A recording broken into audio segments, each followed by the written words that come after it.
Bonjour à tous, c'est Iris Belladone. Aujourd'hui, je suis heureuse de faire cette vidéo qui attendait depuis très longtemps, de parler de la peinture occulte.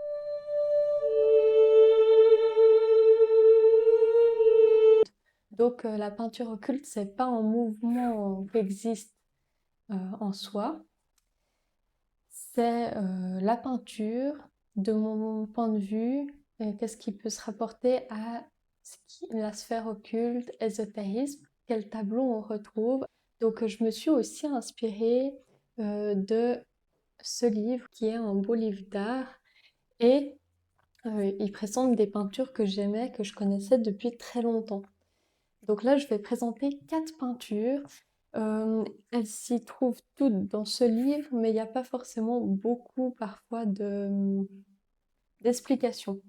J'ai fait mes propres recherches. Ce que je définis par peinture occulte, c'est avec des sujets qui se qualifient comme cachés, secrets, invisibles ou mystérieux et qui se rapportent plutôt à de la peinture à connotation plutôt sombre, avec des sujets de pratique comme de la magie, de l'alchimie ou de la divination. Donc si c'est quelque chose qui vous intéresse, pourquoi pas, je ferai une partie avec d'autres tableaux, une partie 2.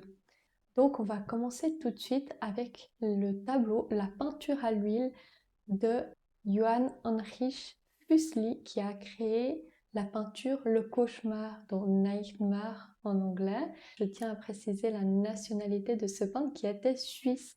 Le mouvement de son tableau se rapporte au romantisme et il l'a créé en 1782. Le peintre n'a pas voulu donner plus d'explications que ça sur la signification, la symbolique de sa peinture. Mais le thème parle de lui-même avec le titre Nightmare, le cauchemar. Donc on voit une femme qui est allongée d'une façon particulière avec comme un linceul blanc qui rappelle la pâleur avec son visage comme la mort, mais ses joues sont un peu rosées, donc elle a envie. Et selon les théories de l'époque, la position d'une femme couchée sur le dos favorisait grandement le fait d'avoir des cauchemars. Donc ici, on est comme dans un rêve éveillé où la femme manifeste son cauchemar dans la réalité, dans la peinture qu'on voit. Donc on peut penser aussi que le spectateur est témoin de ça, il contribue à observer la scène comme s'il était aussi à l'intérieur, comme s'il était spectateur du cauchemar qu'elle vivait. Donc là, on est sur quelque chose qui devient réalité entre le fantasme, l'imaginaire et le fait que ça vienne dans la réalité. Cette peinture a été reprise pour illustrer la paralysie du sommeil où on pourrait se sentir vraiment oppressé parce qu'on voit qu'il y a un incube, c'est un démon qui est sur la poitrine de la femme et à l'époque on disait que les incubes venaient dans les rêves pour prendre la femme dans son sommeil. Donc c'est à très connotation érotique. Cette peinture se réfère aux croyances folkloriques de l'époque et le thème du peintre Fuseli pour le rêve est récurrent dans sa vie. Le cauchemar de Fuseli, il a été tout de suite remarqué et il en a peint plusieurs versions, dont 3, puis une autre verticale par la suite, au succès de cette première toile. Au dos de cette peinture, il y avait un dessin d'une femme de la vie de Fuseli, Anna Landolf, qui est une femme qui l'a éconduit, c'est-à-dire elle lui a dit non. Et le peintre frustré, alors qu'il voulait être avec cette femme, on dit qu'il s'est comme vengé dans cette peinture et il a assouvri un peu son fantasme d'être avec elle malgré tout. Donc ça pourrait être cette femme qui l'a peint et puis l'incube, ça le représenterait lui comme un désir de vengeance. Oui, j'ai mon chat qui est venu. Par la suite, il y a eu les premières idées de Freud et qui a commencé. Et pour parler de l'inconscient, cette peinture a été souvent reprise et sur le thème de la sexualité. D'ailleurs, le psychanalyste en avait une reproduction dans son bureau. Maintenant, j'aimerais parler aussi par rapport au thème du rêve dans la spiritualité, dans l'ésotérisme. On pense que c'est comme un pont entre un monde ou un autre et l'état du sommeil est assez particulier, comme par exemple le coma, où on ne sait pas trop où on va et on ne sait pas aussi les rêves prémonitoires, les choses comme ça, les cauchemars, à quel point c'est la réalité ou on imagine des choses. Le rêve, c'est quelque chose qui est encore très mystérieux et qui fascine. C'est aussi souvent la nuit qu'on commence à avoir des angoisses. C'est là où on commence à plus réfléchir, où le calme revient par rapport à l'excitation de la journée.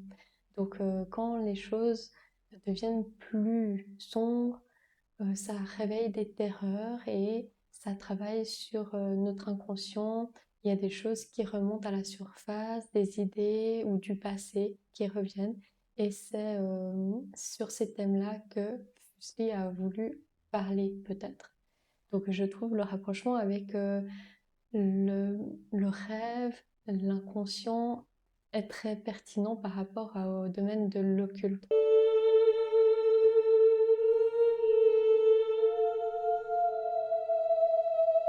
Ensuite, un autre peintre suisse aussi.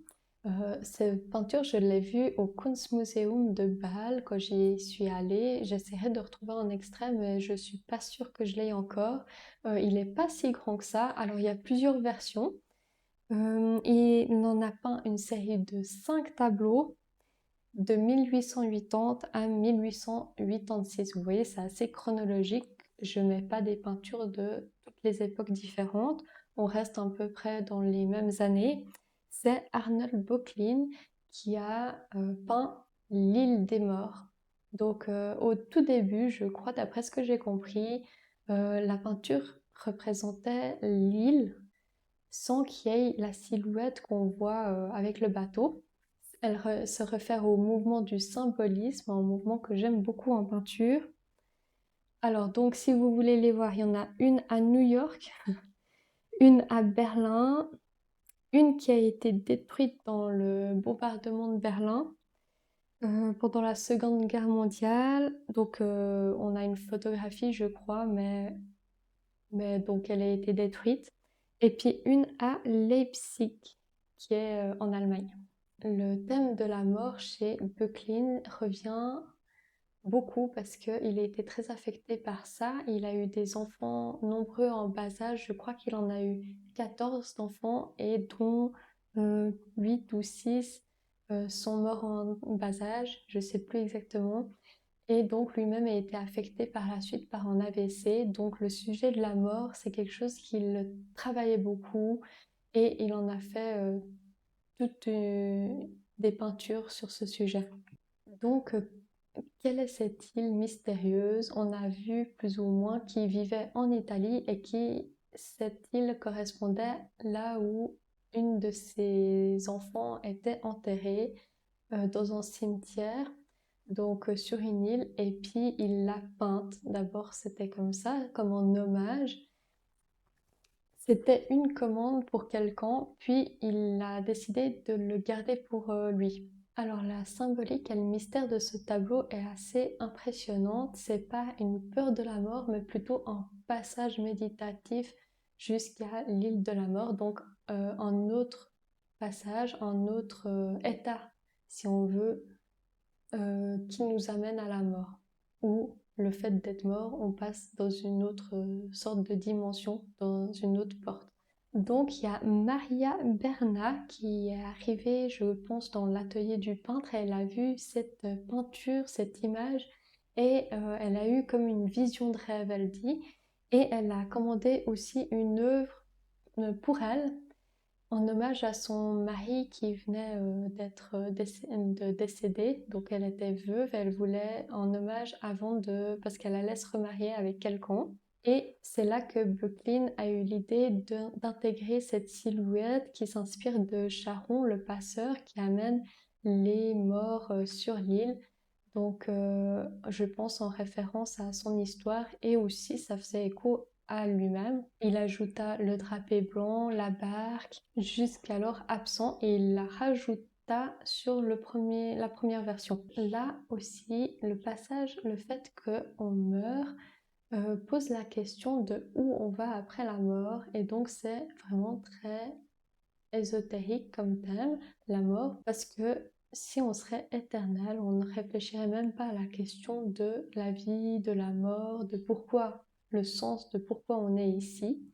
Donc c'est là la base vraiment d'un thème ésotérique, c'est la base de l'occulte, c'est de comprendre les choses, de savoir le sens qu'on a ici, s'il y a une vie éternelle ou au contraire si on n'a qu'une vie, s'il y a la réincarnation. La mort fascine car c'est quelque chose que personne vraiment connaît. Elle fascine par sa violence et par la peur qui l'entoure. C'est un sujet qui fait peur. C'est vraiment quelque chose où on n'a pas le contrôle dessus. On ne sait pas comment ça se passe. Et c'est un sujet qui revient extrêmement souvent en peinture parce que c'est des sujets profonds qui font réfléchir et qui font réfléchir aussi à la personne qui le regarde, au spectateur. Et on retrouve dans toutes les époques des peintures sur le thème, ce sujet-là, avec par exemple les vanités. C'est des femmes très jeunes souvent qui sont accompagnées d'un squelette qui rappelle qu'elles vont aussi, elles aussi, mourir un jour, qu'elles vont vieillir, et on lui dit profite, entre guillemets, parce que ton tour viendra où tu vieilliras aussi et tu vas devenir comme moi. Alors profite parce que tes heures sont comptées, le temps est compté.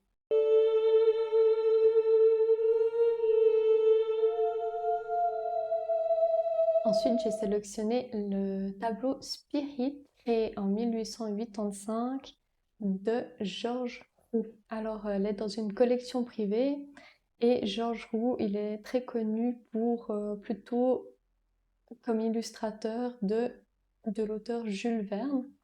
On voit une femme qui joue du piano. La peinture montre que cette femme a comme une aura qui se dégage d'elle-même, qui est extrêmement lumineuse et qui illumine toute la pièce. Le fait qu'elle joue du piano et un homme l'aperçoit comme s'il était très surpris et en même temps, ça lui paraît presque familier. Donc on peut imaginer qu'ils se connaissent. Le tableau veut dire esprit et c'est un thème souvent à cette époque très en vogue. Le domaine de l'occulte il fait son retour et donc on s'intéresse à tout ce qui est revenant des morts, de la vie qui revient, de la vie après la mort. Donc on imagine que cette femme, c'est un fantôme, peut-être son amante qui revient jouer du piano. Le fait que ça soit de la musique, c'est invisible aussi et c'est subtil. Et donc on peut imaginer, on ne sait pas justement si cet homme imagine sa femme par la musique, ça lui rappelle un souvenir, ça lui rappelle une émotion et qui revit ça à travers euh, la musique qui leur rappelle à ça, ou qui voit vraiment quelqu'un et que c'est dans le réel. C'est comme la science qui confronte le fantasme et l'imaginaire, et ça me fait penser à la Madeleine de Proust où on croque quelque chose avec les sensations, comme la musique, là, ici. Là, c'est avec le goût et ça nous rapporte à quelque chose dans l'enfance. C'est notre imaginaire et un souvenir, comme un souvenir qui continue à vivre en nous. Et je trouve ça vraiment très romantique. Je vais passer à la dernière peinture qui est de Munch ou Edvard Munch, je ne sais pas comment vous dites, et on va parler de la peinture L'amour et la douleur, qui a aussi été appelée souvent le vampire ou vampire. En fait, c'est son ami, je crois, qui est écrivain, qui a dit, mais c'est un vampire en fait. Et en fait, Edvard Munch voulait simplement faire un couple qui s'enlace. Mais c'est vrai que euh, ça pourrait faire vraiment penser à la morsure d'une vampire, puisque on est entre l'amour et la douleur. Il y a comme une douleur, il y a comme une confrontation entre ce qui est bon pour nous et ce qui nous fait mal, et la limite, c'est tellement intense que des fois c'est entremêlé. Cette peinture a été faite en 1893 et c'est du mouvement expressionniste. On voit que la touche est beaucoup plus floue et plus vive aussi, qu'on est dans l'expression, dans quelque chose où on a envie de faire apparaître les émotions brutes. Alors là encore, il en existe 6 versions. Alors, il y en a une qui est au musée d'Oslo de Munch, une autre qui est à Gothenburg, une autre, une collection privée, et une qui est introuvable. Moi, j'ai trouvé que c'était rigolo qu'un tableau connu comme ça soit introuvable. Je ne sais pas ce qui s'est passé, j'ai pas fait plus de recherches que ça. Alors, il a été rapidement appelé vampire parce que le thème de la femme fatale chez Munch, c'est quelque chose qui revient souvent. Et il y a cette femme qui dévore un homme. On devine qu'elle, par le bisou dans le cou, qu'elle lui enlève son énergie vitale. Le fait de la composition aussi qui emprisonne un peu comme ça. Elle le dévore de son énergie autant physique qu'au sens figuré. De plus, les cheveux roux sont dans le folklore slave sont repris pour les vampires. Chez les vampires, on a cette idée où on peut hypnotiser une victime afin de la rendre docile et pouvoir s'en servir. Et là, vraiment, l'homme paraît se laisser aller. Alors, soit par tendresse, justement, soit par le fait que cette femme l'a un peu hypnotisée. J'ai trouvé intéressant que Munch dise qu'il veut y faire une peinture sur l'amour et la douleur, et que les personnes ayant un autre regard sur cette peinture l'a interprétée comme étant une vampire, et on voit le regard comme ça peut transformer une œuvre ou transformer une situation qu'on vit complètement différemment. Et c'est vrai que le thème entre la douleur et la douceur ensemble, c'est quelque chose qui fait une tension et qui est très subtil. Voilà, c'est la fin de ma vidéo. J'espère que ça vous a plu ce sujet. Si ça vous plaît, on fera une autre partie parce qu'il y a énormément de tableaux que j'aimerais voir et qui me plaisent beaucoup dans ce sujet. Donc n'hésitez pas, et moi je vous dis à la semaine prochaine.